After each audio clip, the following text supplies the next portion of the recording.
In this session, I want to talk about differentiating your business, how to make it stand out, and perhaps give a few little tips on how you can do that pretty easily with relatively little expense, although maybe with a little bit of brain power applied. Okay, let's get marketing lesson number 4 out of the way right at the beginning of this lesson. Differentiation matters. If competing businesses are similar, then your buyers will choose on convenience or price or other generic factors. When a business stands out as being unique or different, or at least a little bit different, people notice it and are more likely to buy. If most of your people don't actually care very much about your category, quite little amounts of differentiation can make all the difference. And differentiated businesses can charge higher prices, and they tend to retain loyal customers better. So this is a really important subject. It's one that I do think is worth a bit of investment, both of money and time on your part. Your starting point is to define your competition. Now look, if you were Pepsi or Coca-Cola, your competition is obvious. It's people that's making the same kind of drinks. That's your direct competitors.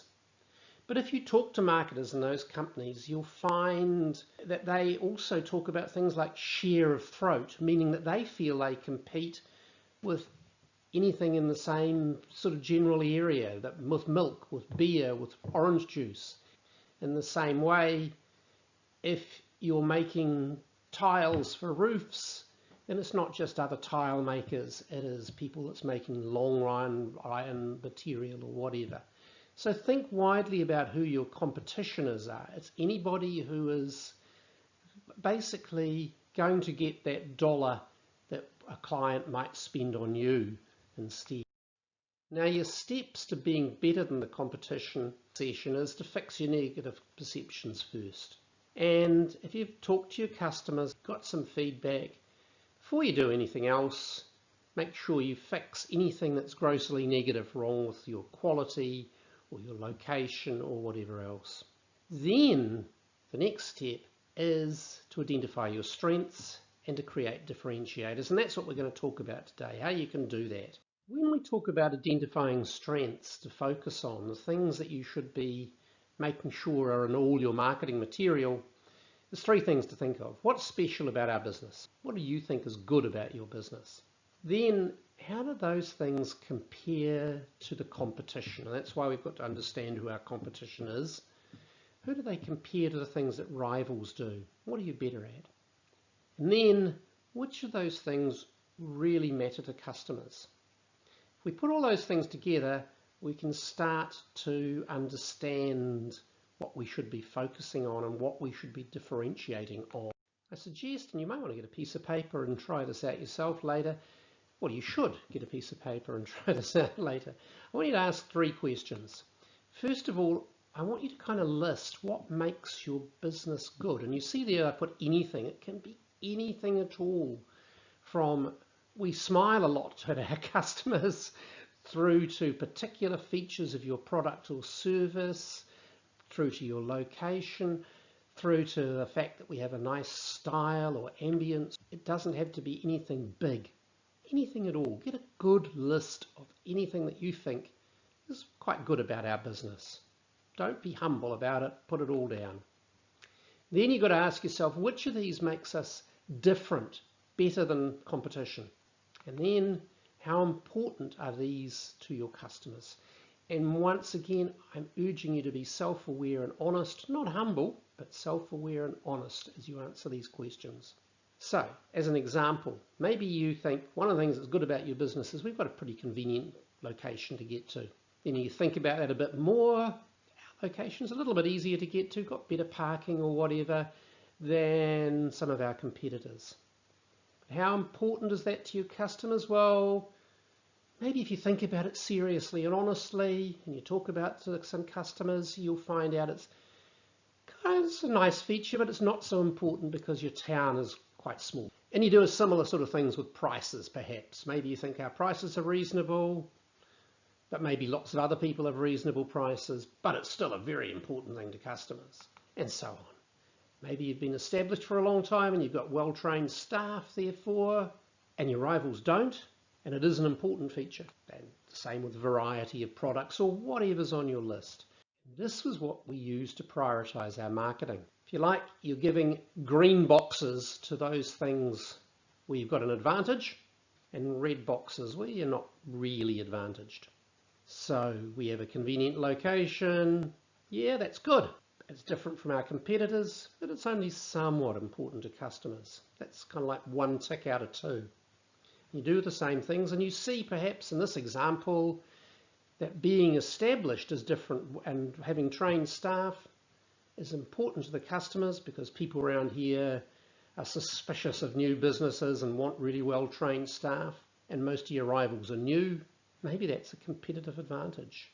It may not be the most important thing to customers. It may not be the thing that you're most different from competitors on, but if you like, if you've got two boxes on it, it's one of those things that you really might help you if you're advertising on it.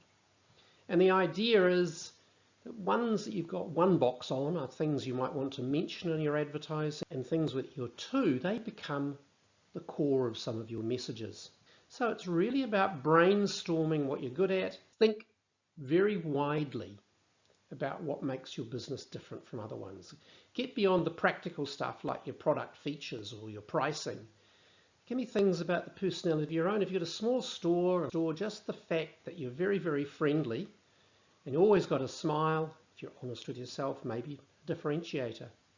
Or if you've been around for a long time, or emotional factors about how much effort you put into the styling of your product and the ambience of your showroom, or the fact that you generate pride in locally made goods and things. All of these things. Try and think when you're making a list of things you're good at really widely and get customer opinion and opinions from others.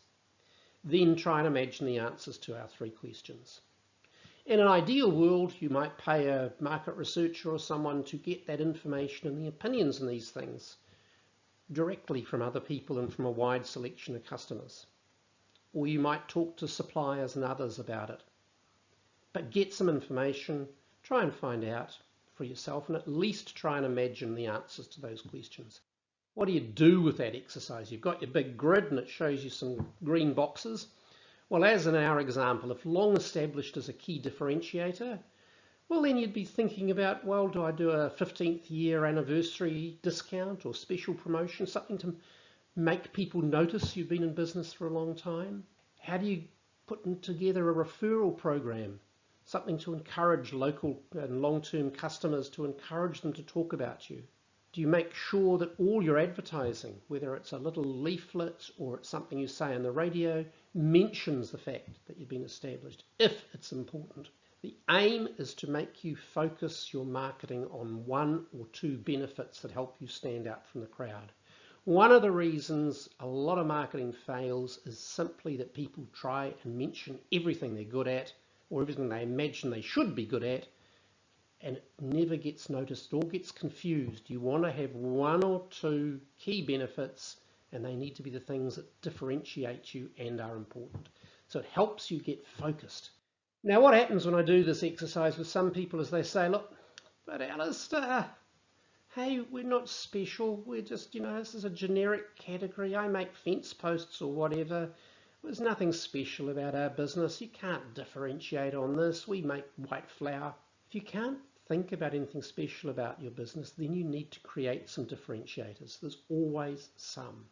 The good news, the really good news, is if you are operating in a big generic category, and I'll give you some points and examples of that later, then even small changes can help you be much more competitive. If there's only little differences, then emphasizing those is easy and gives you a good chance. Start by thinking about Maria and trying to think about how she reacts. In one of our next sections, I'll try and talk to you about how Maria actually judges value and how you should think about how she looks about things.